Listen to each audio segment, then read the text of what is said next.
Well, it's not a normal Friday, but we're here, and I would call this an emergency podcast, but maybe that doesn't feel right given the content we're going to talk about here. But Ted King and Chase Wark are with me.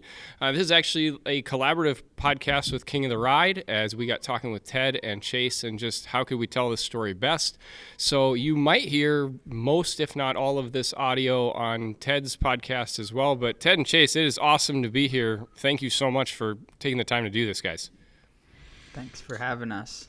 Yeah, thank you.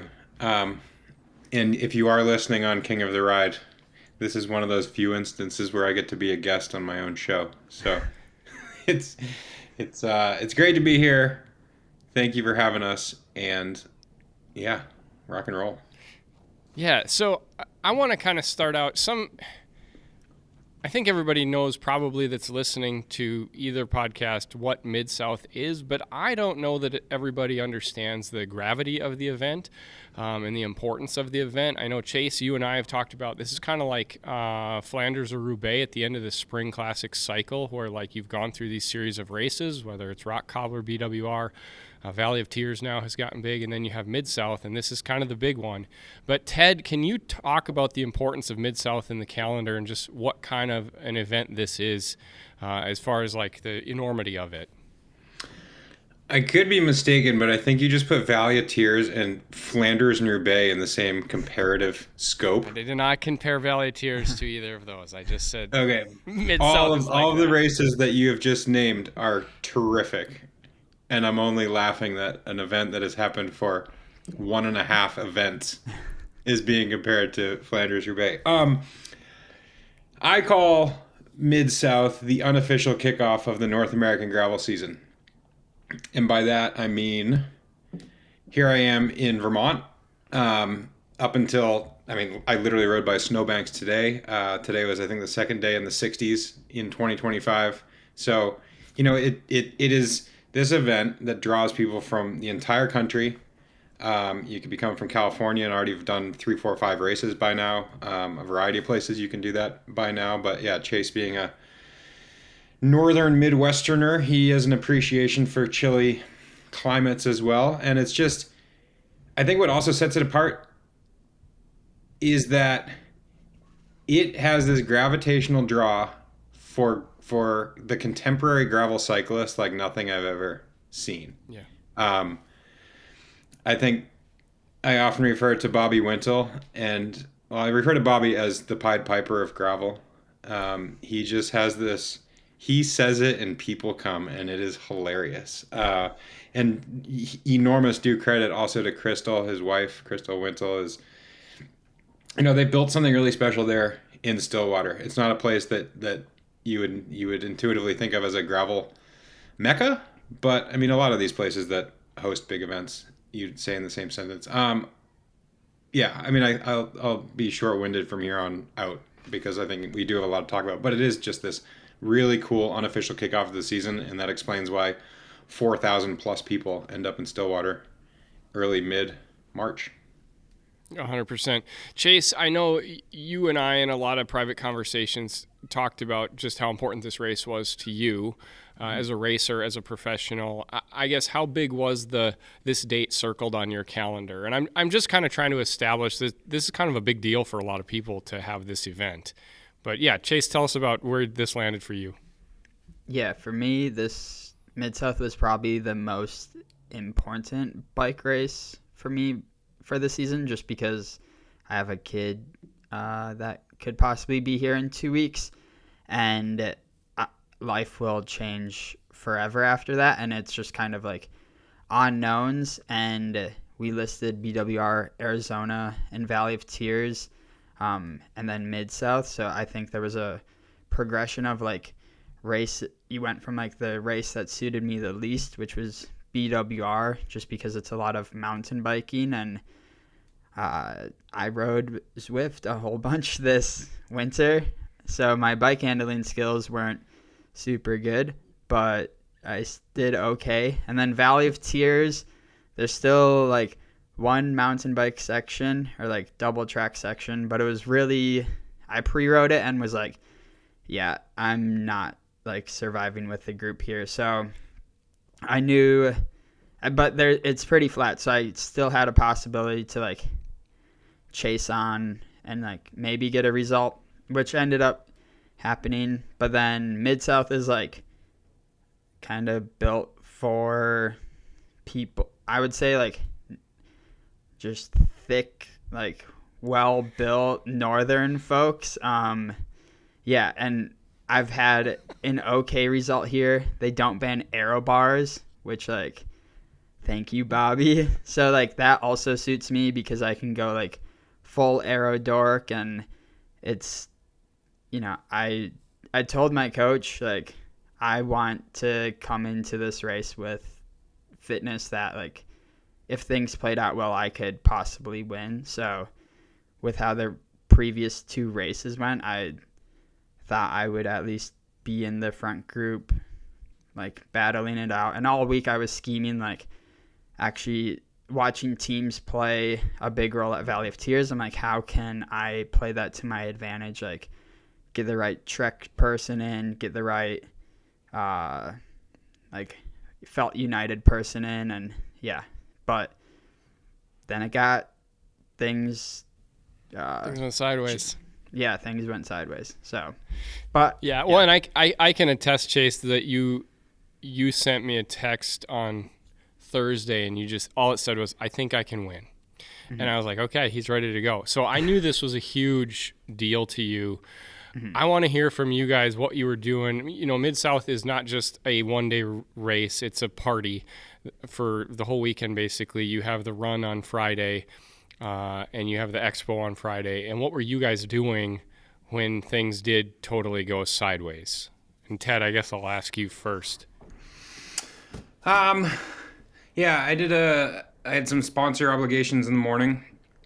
I headed out with Cav, my helmet sponsor, for a little photo shoot. And I'm a handful of years ahead of Chase in this story of life. So I have 2 kids at home, figuratively, and they come to the races. And my wife is a racer too. So my wife is also sponsored by Cav. And so we were doing the back and forth, who's going to go out with Cav and get a photo shoot and who's going to be watching the kids. We did have childcare that day, which of course is very convenient. We knew it was going to be wildly windy, and so we came back to our Airbnb. Let me be even more specific. I went to the expo, picked up my registration at noon the second it opened. It was crazy windy. I'm also there as a co-owner of Untapped, and that was our first visit at the expo. Untapped's first time going to MidSouth, that is. And so with the intention of picking up my number, getting those logistics out of the way, so that I could come home, grab lunch, hang out with the fam, and then go back to the expo and really wear the Untapped hat for a handful more hours. And yeah, windy. Like, I couldn't believe, but it's spring in America, so it's going to be windy. Yep. And then effectively, real quick, went back to the Airbnb, showered up, ate, talked to the Untapped crew. I'm like, hey, if you want anything, I'm going to come back in about an hour. And they said, sit tight. The expo is currently on hold, which already was a big surprise. And I don't think wildfires were yet a thing. There might have been whispers of smoke, but, you know, things quickly spiraled out of control. So that, yeah, hey, sit tight, don't go anywhere. So basically where our Airbnb was located in town, we were in the northeast side of town, and the fires were largely in the southwest side of town. So geographically, we were in an okay place, and it was largely a game of sit tight and pack up your bags in the event we have an evacuation, because that began to be marching orders. People were evacuating. Yeah. Chase, how about you? I know you had an autograph signing early in the afternoon. Yes. But talk us through what was going on for you.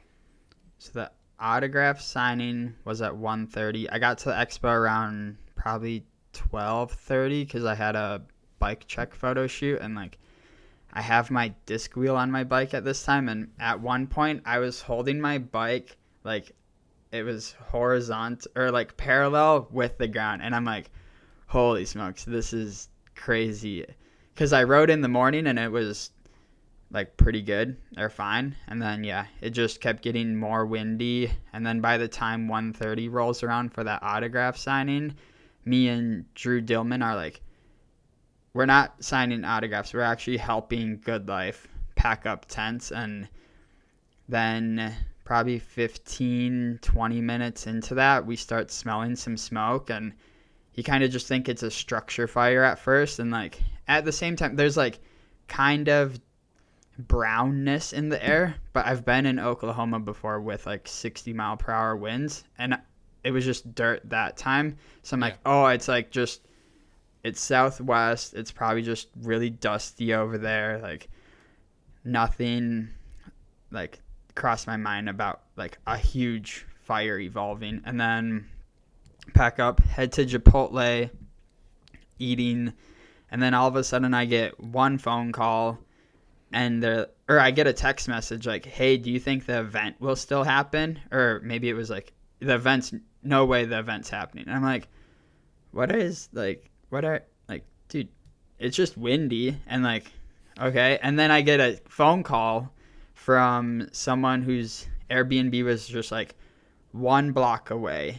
And he's like, dude, are you guys getting evacuated? We have to leave. Where are you at? And I'm like, why are you getting evacuated? And then he's like, there's wildfires. And I'm like, holy smokes. Because I knew essentially like that one of the roads was like on one side, that was his Airbnb and he was getting evacuated. And on the other side was our Airbnb and we weren't. So I'm like, okay, finish eating, head over to the Airbnb. And I'm at the Good Life house and we have this like big RV parked right next to the house. So I climb on the ladder, climb on the roof, and then I like, at this point, driving back, there was also, all the cars were heading the opposite direction I was, and I'm like, yeah, that's not a good sign.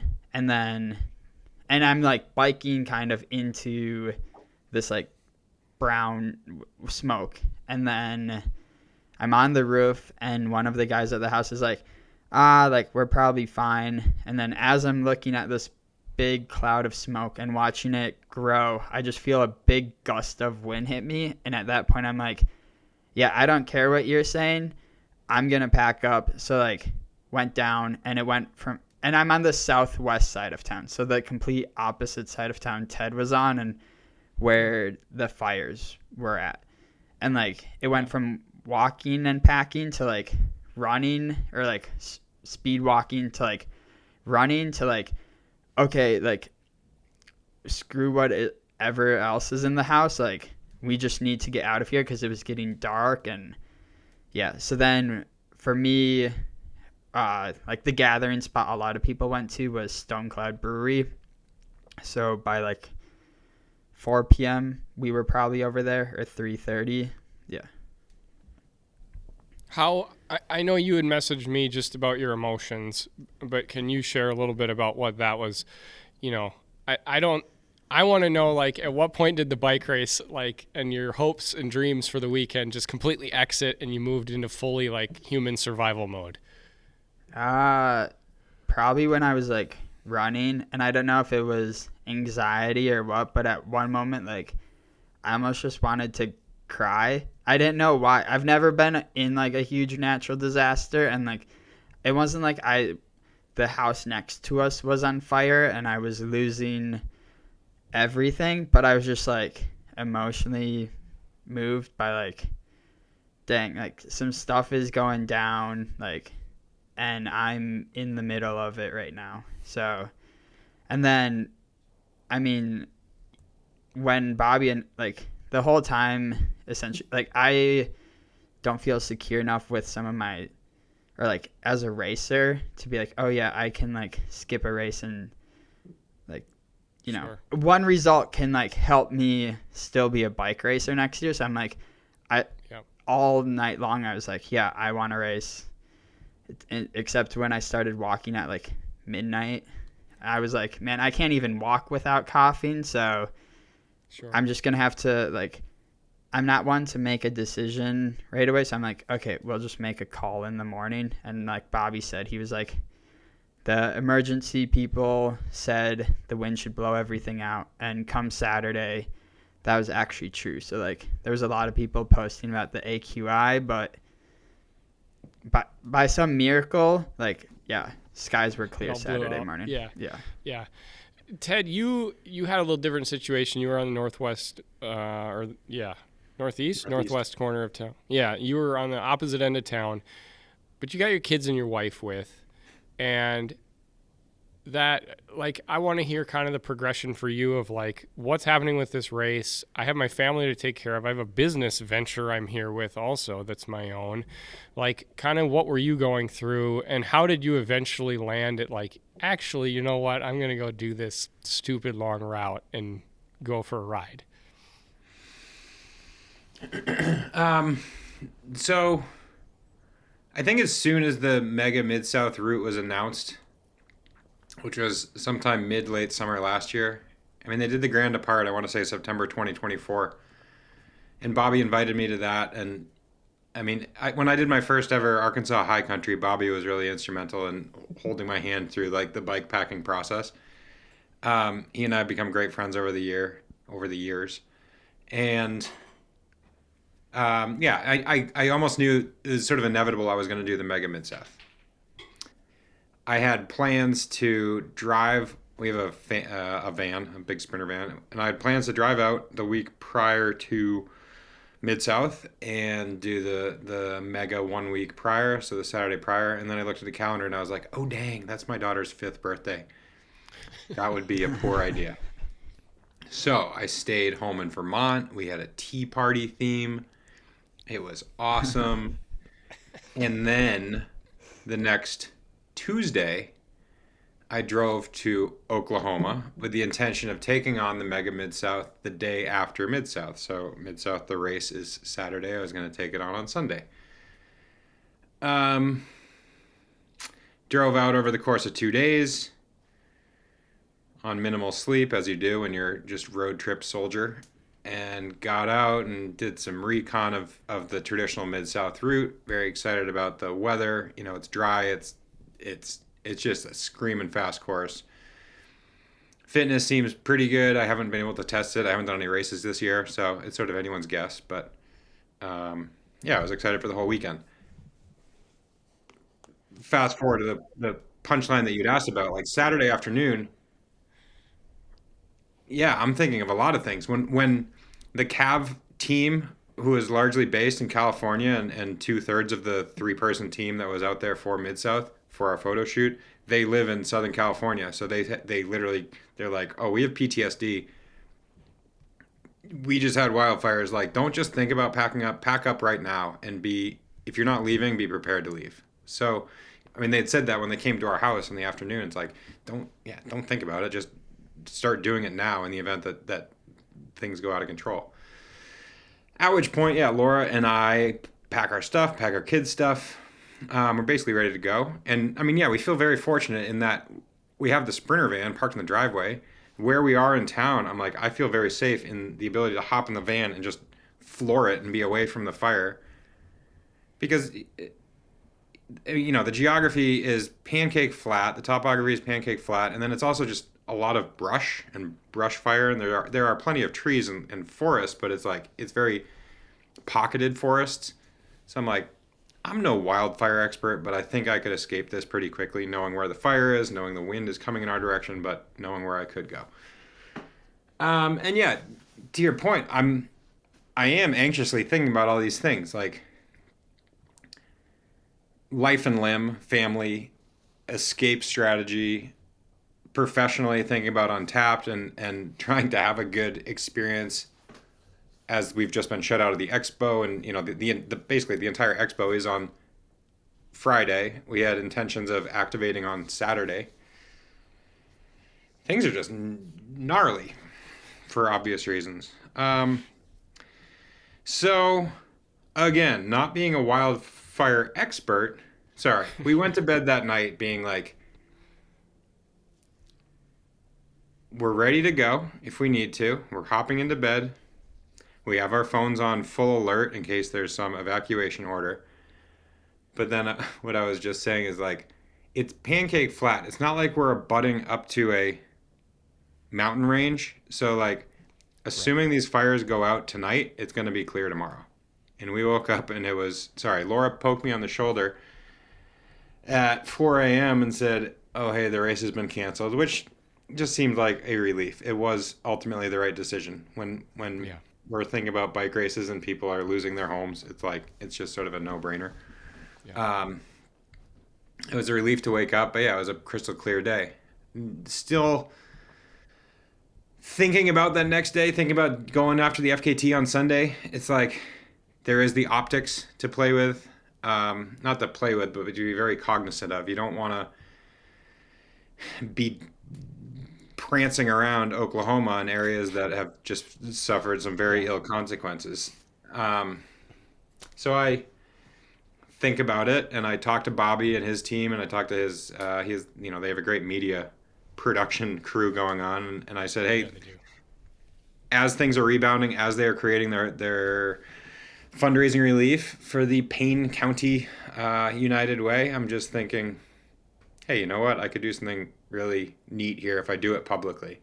The tree falls in the forest and no one's listening. Right. That's only so good. And so I ran into Bobby that afternoon. So yeah, at this point, it's Saturday afternoon. I saw him at Stone Cloud. And as anyone is aware, the man is a ball of energy. He's like, let's go. Let's get him on the stage. Let's announce it right now. And so that's effectively what we did. Saturday afternoon, up on stage, make a public announcement, puts it on their social media live. Time to wake up early the next day and go for this long bike ride. With the added caveat, had everything gone normally, yeah, we raced Saturday, and Laura and half the Untapped team would leave at a 7 a.m. flight on Sunday. So waking up early was was going to happen inevitably to help them get out the door. Yeah. They did fly out that day. Their flight was very ill affected by winds that had eventually made their way across the United States. And yeah, I went for a really long bike ride beginning at 6:03 Sunday morning. Amazing. So I want to talk, Chase, kind of the same vein, but like a totally different trajectory, I think, of how you land at the start line. You had texted me before Bobby even put his first video out on Friday night. You know, he put 2 out announcing updates to the race. The first one was just like, we're going to kick it down the road for a while. And then 2 hours later, they were like, we're canceling it. Mm-hmm. And before that first video came out, you had texted me, look up the Mega MidSouth. I'm going to ride 300 miles. And I was like, what is happening right now? So why did you shift to that right away? Had that been a plan all along, like Ted, that you were interested in doing this? And tell us the story of how you end up at the starting line as well. Yeah, so I probably wasn't as certain as Ted going into the weekend that I was going to ride the Mega on Sunday, but I really wanted to, before the baby comes, go out with a bang in case, I don't know what parenthood is going to be like. So I'm just expecting I never touch my bike again. But it's the best. Yeah. Right now, make sure you do everything in your power to keep doing the things that you love to do. We bought the best piece of parenting advice. We just bought a freezer, and my wife's been meal prepping insanely. So all the meat, we'll have meals for months. But there's nothing wrong with that. Meal prep is a brilliant thing. I kind of go into the week of MidSouth messaging a couple different people like, hey, because I wanted to get media out of doing the Mega and go after the FKT. So I was messaging people if they would want to follow me, and everyone seemed like they were heading out of town early Sunday, which makes sense. And then Friday rolls around. I'm tinkering with the idea of I thought the race was going to be canceled, so at 5 p.m. before the announcement that the race was originally going to be on, I'm talking with Jason from Gravel Worlds, hey, I'm thinking of doing the Mega, want to follow me? And then he's like, well, what if we do it as a fundraiser? I'm like, that gives it some meaning, so that would be super cool. And then race is on, and then we wake up Saturday to the race being canceled, and then by that time Saturday just wouldn't have worked. And honestly, I think there was still more emergency personnel out on course or fires still like being put out, and it never crossed my mind to do it that day. And then all day Saturday I sit there thinking like, do I just head home now and like go see Abigail because I haven't seen her for 10 days, and or like, do I do this FKT and then we 7 of us, like some friends of mine, we go out, do like a spirited 50-mile ride that they posted, like head out east, beautiful, like actually it was the start of the mega. So I did a 50-mile route with them. We went to the bakery afterwards because I guess their house got burned down, the bakery owner. So like, yeah, spent a whole bunch of money on snacks there. And then I saw Ted's post, and like the competitive person inside me was like, okay, I went from probably like 70-80% to like, okay, I'm 100% doing the FKT as long as Abigail says it's okay. So I call her, and she's like really supportive, tells me, yeah, like go do it. Like no hesitation either. Like it wasn't like a, yeah, go ahead, like do your bike thing. It was like, yeah, like do it. So I felt like I had she her. Probably also thinks the doctors are going to take your bike away like you just said. So yeah. She's wanting you to get a last hurrah. Yeah. And then so Ted's post, call Abigail. That's good. Then I'm like, I need to go tell Bobby. And I'm just like, he's probably at the brewery if I have to take a guess, with all the bands playing all day long. So I head over there. You know, everyone wants to talk with Bobby. So I like kind of just am like that shy person for like an hour going around the brewery. Like, okay, can I make eye contact with Bobby and like wave him over? And then he's like giving a hug, and he looks up. I'm like, and I like yelled, I think Tim, like, I'm doing the mega. And then he like came over and we chatted for a little bit. And then I'm like, okay, I told Bobby, now the last thing I need to do so I like won't back out is I need to go make a post. So I thought the salsa couch was going to be there. Like it was before I went and tried to find Bobby, but we came back and it wasn't there. So I'm like, okay, next best place will be the finish line. So I'm in like all black attire. I'm like, I don't care how this looks. One take, announce the goal of raising 10K. And then, yeah, went, and I think I said I was starting at 6:30. So there's no backing out once that was up. And then I was like, okay, I now need to carb up because I haven't been like eating like I'm going to do a 300-mile day. So friend and I eat like a large pizza, split it half and half. I don't know how he ate half of he ate just as much as I did. But then we ran to Walmart. I got a 2-liter of root beer and like some double stuffed Oreos, and I drank I had 1 liter of root beer and probably a whole sleeve of Oreos. And then I went to bed at midnight, and then I woke up at 3:30 in the morning because my friend had a flight, and like my bike mechanic was gracious enough to bring him to his flight instead of me. So there was some last minute like moving around. So I got to thank my friend Tim for putting up with everything. Were you guys like bedmates? Why'd you wake up at 3:30? Well, my bike also wasn't set up. So I was sleeping in the living room. I don't know why I didn't go into a bedroom because we stripped all our sheets. But yeah, I was in the living room, and then yeah, just the noise from them. Was your bike set up? Was your mega MidSouth? Sorry, yeah, was your mega Sunday ride bike set up as you would have raced on Saturday, independent of like hectic winds? Maybe you would do a different wheel in the crosswinds. I rode the shallow front wheel, which I probably could have ran the deeper wheel Sunday given the winds, but yeah, I would have had to like change a tire, and by then like my handlebars there was several things that needed to be adjusted, and like the biggest thing was actually putting my exposure light on. I have too short of a stem, so it's hitting my head tube, and then I have aero bars, like aero handlebars that are flat on top, so I can't put it up like a normal person. So then I had to like use a cheap Bontrager one and skip forward 250 Is this miles. why Bobby's working on your bike at the start of the whole thing? Yeah, and my blips weren't set up, and my tire pressure wasn't dialed. I think that's it though.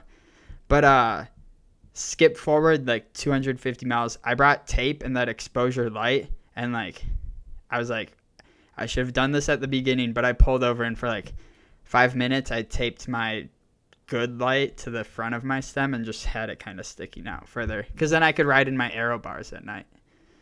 So, but then yeah, I get to this as you should. Yeah, I get to the start at. I was like speeding through town. I'm like, I gotta see Ted take off. So I get there and park my van at like 5:59. I sprint to the start at like, it's like 6 or 6:01. I'm like, he hasn't taken off.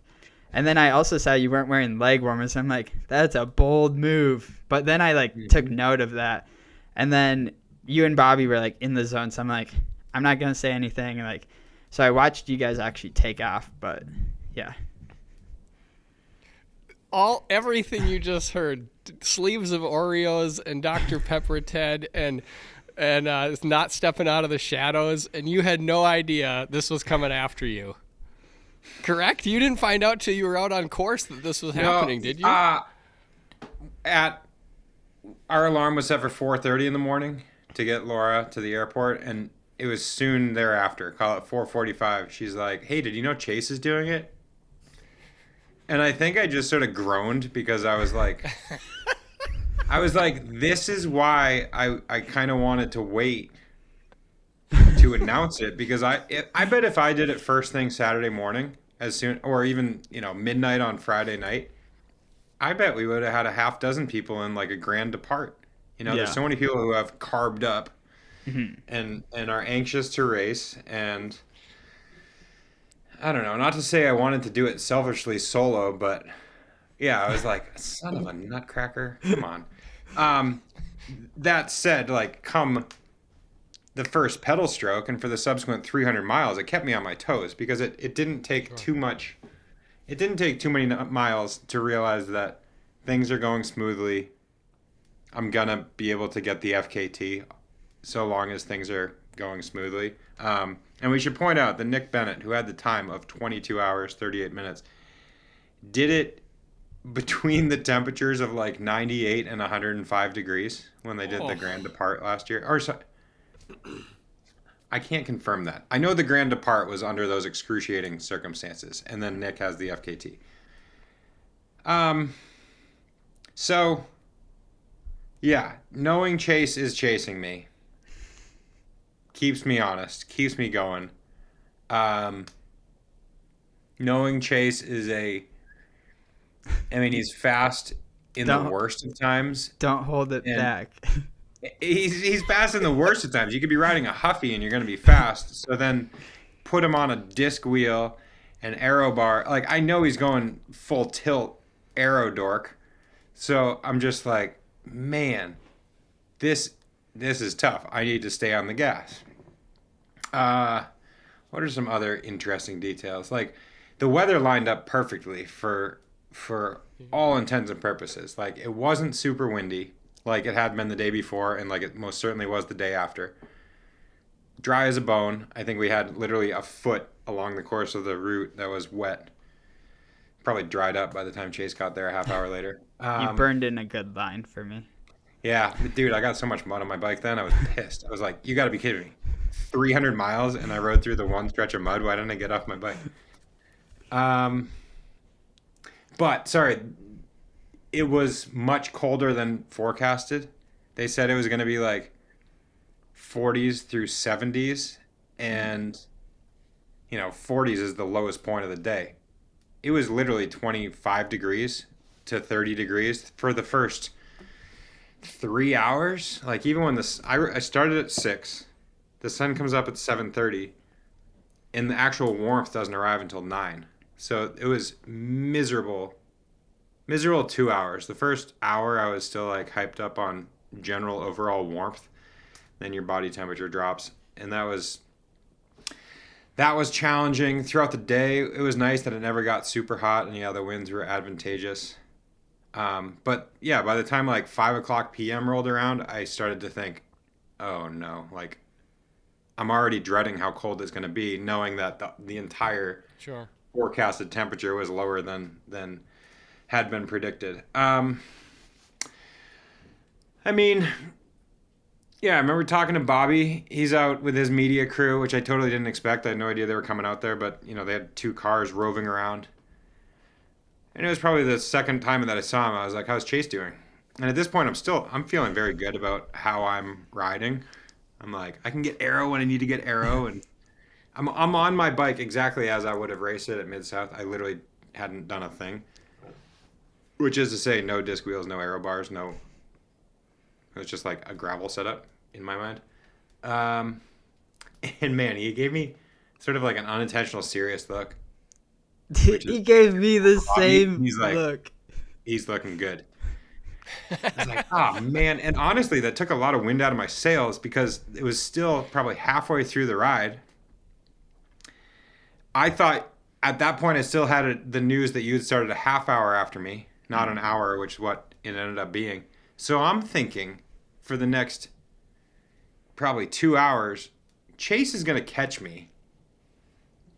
And then everything's out the window because then I won't even have the FKT. Like, unless I can convince you to stop and then I sprint you to the line, then I have the FKT for the millisecond that I cross the line. So I'm kind of both dejected. I'm dejected, so my speed drops for a bit. And then another point at which the media team comes up to me, I literally said, okay, I got to ask, how far back is he? And they said 15 miles. And I was over the moon at that point because I literally thought you were like 3 miles behind and just coming at me like a freight train.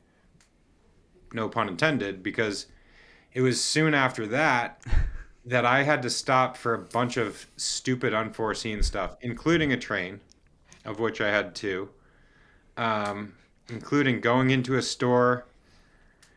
The store in Pawnee ended up being like, in my mind, 5 minutes too long because I go in, the whole media team's doing their thing.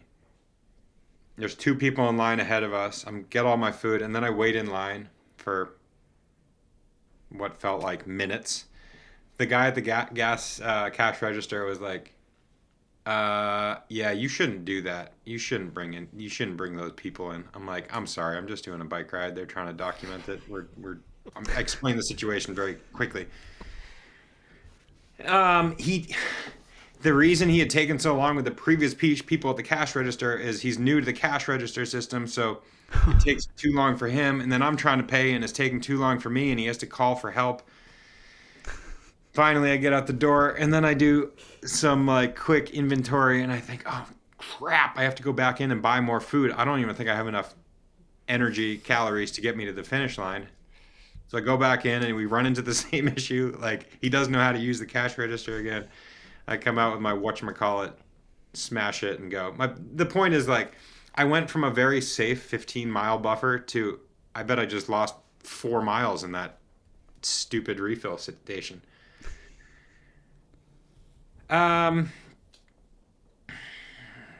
I don't know. Fast forward much closer to the end, like I said, and as Chase will attest, like, you're warm on the hills and you're freezing on especially the bottom part of the downhill. Yeah. Like, I swear there's probably a 15-degree difference between the bottom of an 80-foot hill and the top of an 80-foot hill. Just freezing. So, freeze thaw.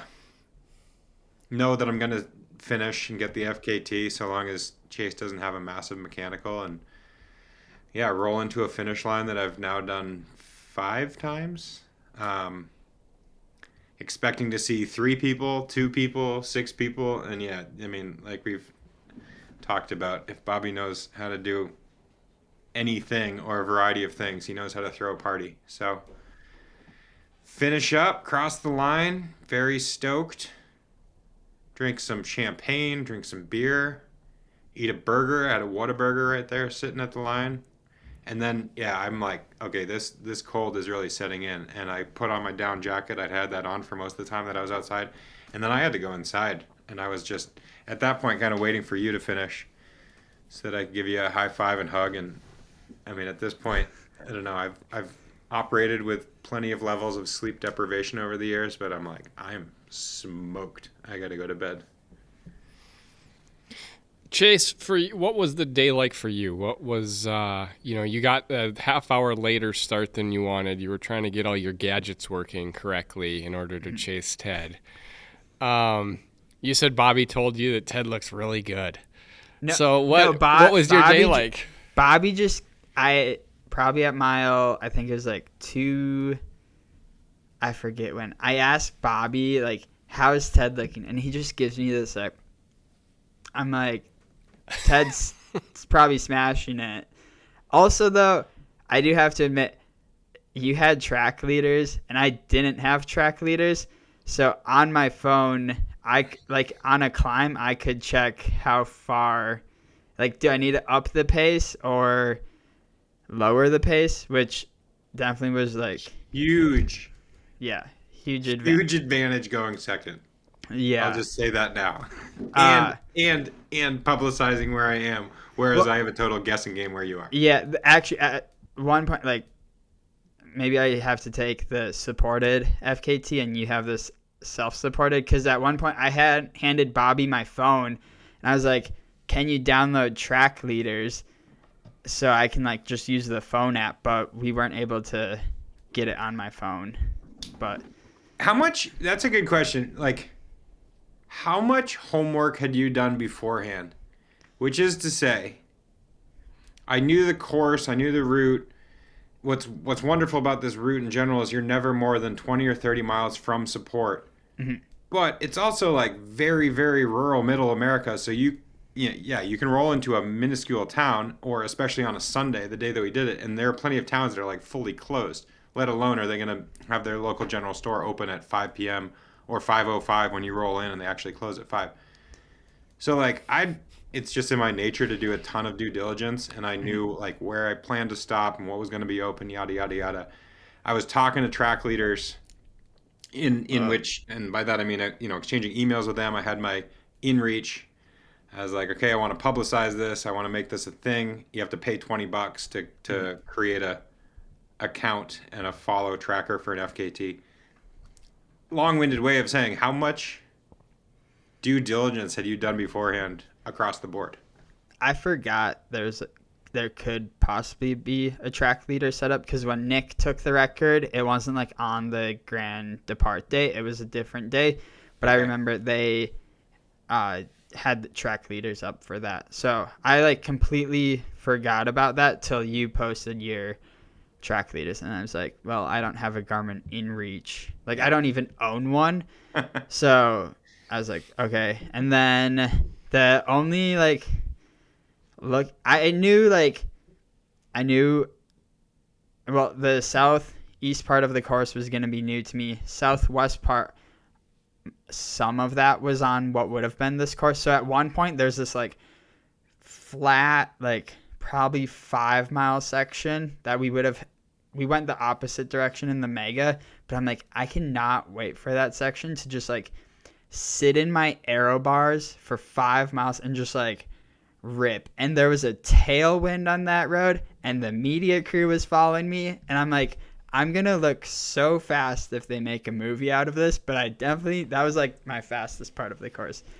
And then the night before, I'm like, oh yeah, I need to make stops. So I like quickly pull up the ride with GPS route, and then I'm like, okay, that gas station looks good. And then Bobby does add notes on like hours for most of these. So I was like, which is mostly accurate, not entirely. Oh, for real? I mean, I was like, that's good, that's good, that's good. And I think I stopped 3 different times. I stopped at mile 96. So I didn't like, I'm like, Ted has a whole bunch, way more experience with like ultras than I do. But I must be the king of gas station stops, because I saw you were buying like bottled stuff, and I would go directly to the fountain drink buy, like, just bottle straight to the thing, put that on the counter, and I would also just I would go off cravings, which actually was just Pop-Tarts the whole time. But yeah, I think like the fountain drink thing saved me a lot. I saw this funny comment Your hydration pack saved you a lot of time too. Yeah, Arrow. And is wise if you don't totally know the course, because you effectively have 2 or 3 extra bottles, whereas I rode with 2 large bottles. Yeah, Laura texted me early in the ride. Chase has a hydration pack. I'm like, disc wheel and hydration pack. This dude is here for a fight. Chase, let's talk about how you felt getting to the finish. You know, Ted talked about there was the receiving crew there, if you will. Mm-hmm. And, what did it feel like? I saw you had like the biggest slice of pizza I've ever seen in your mouth while Bobby was holding your bike over his head. And what was coming in like and getting that done? And did you know, like, I think I've got this FKT, even though Ted already said it? Yeah, because Ted had track leaders. Well, and my parents, like, I was getting text messages in from, like, you're doing great, like, just random people. And then a text comes in, like, Ted finished. And then that text was quickly followed by, there's a huge party at the finish line. And in my head, I was like, that, like, kind of spoils this surprise. Because in my head, I'm, like, just imagining Bobby there with, like, an electric guitar, just, like, only him at the finish line, for some reason, like, jamming out. But then, yeah, I roll in and, like, huge party there. I mean, the most painful part of the day was getting champagne in my eyes. So, yeah, then huge Bobby hug.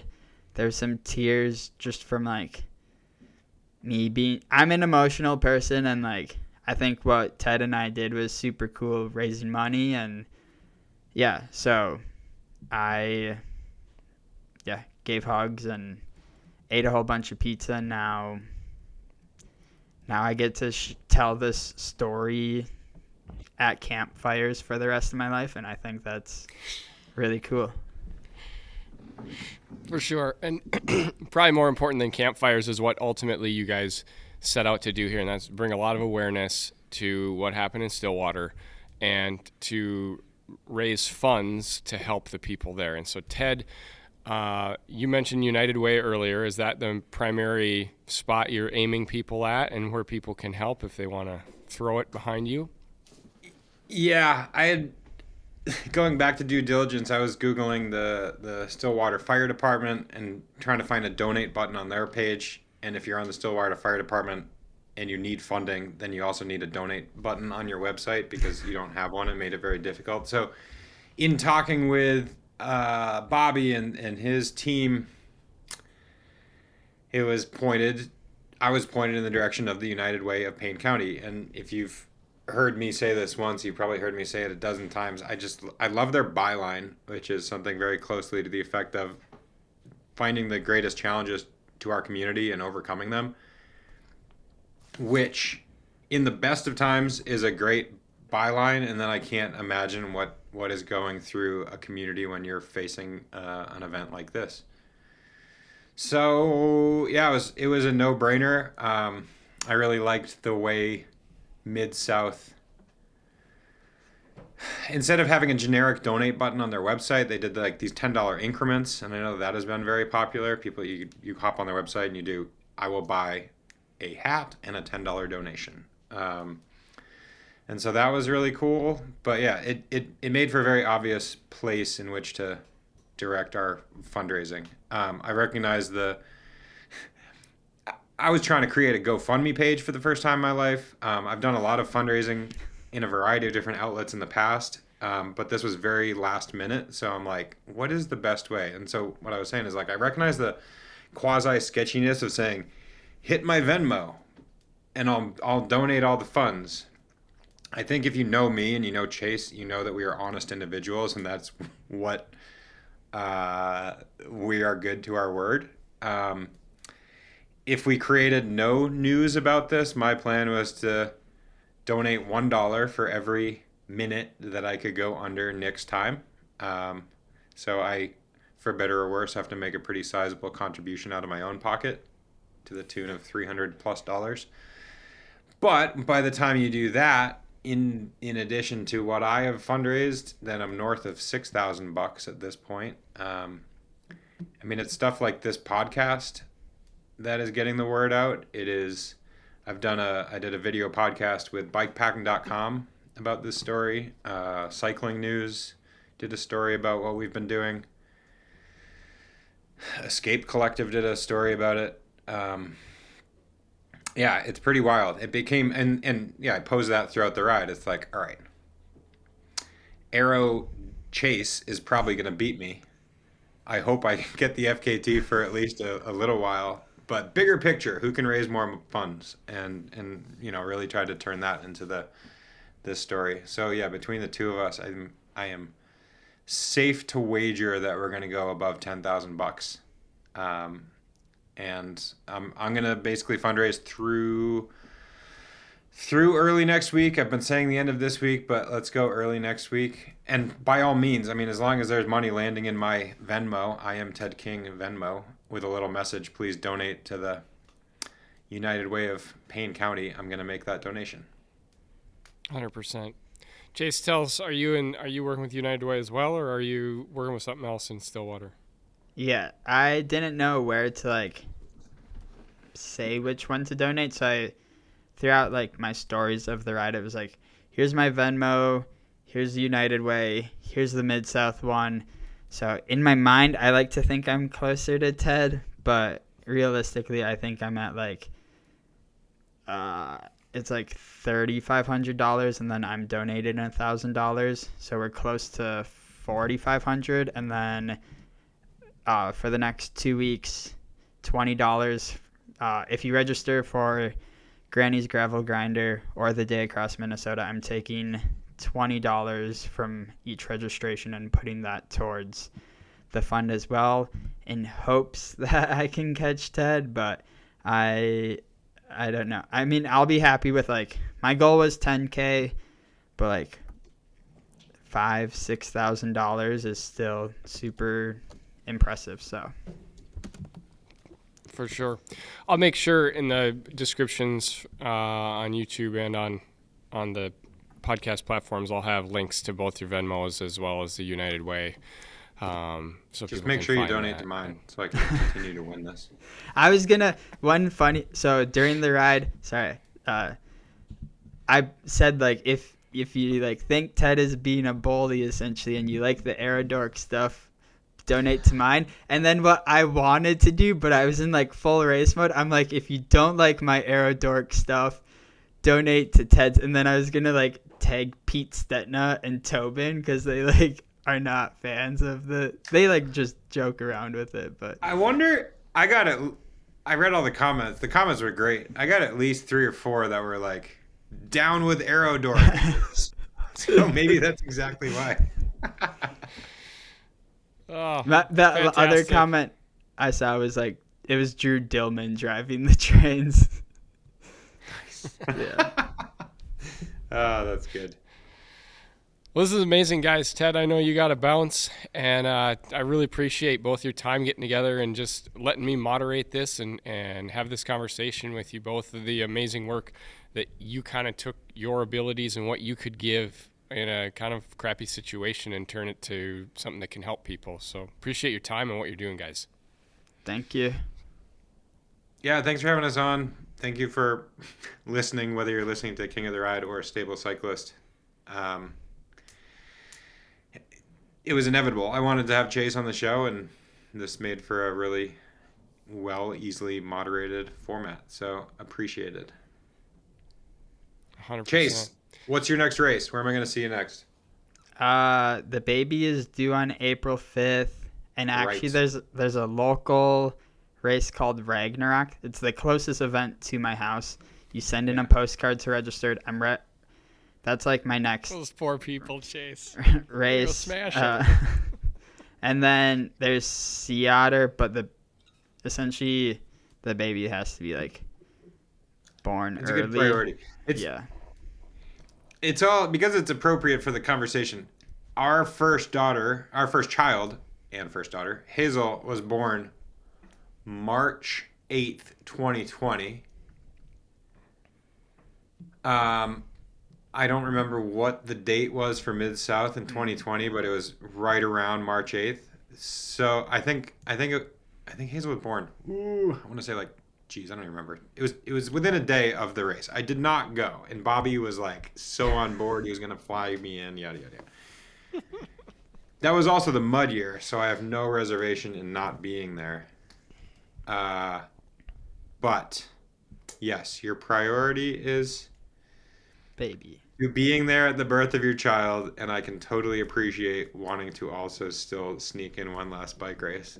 And like I said earlier, I do encourage you and your family to still maintain activity and having fun and living your life, because a lot of people will tell you, "Uh-oh, your life is over." Yeah. But that's a conscious It's not. decision that you and your family get to make. Yeah. And taking your kids to races is a blast. So, highly recommended. And on that note, I need to go feed my kids, so maybe they ruin everything. They ruin this podcast. All good. Thanks, Ted. Thank you. you guys. Chase.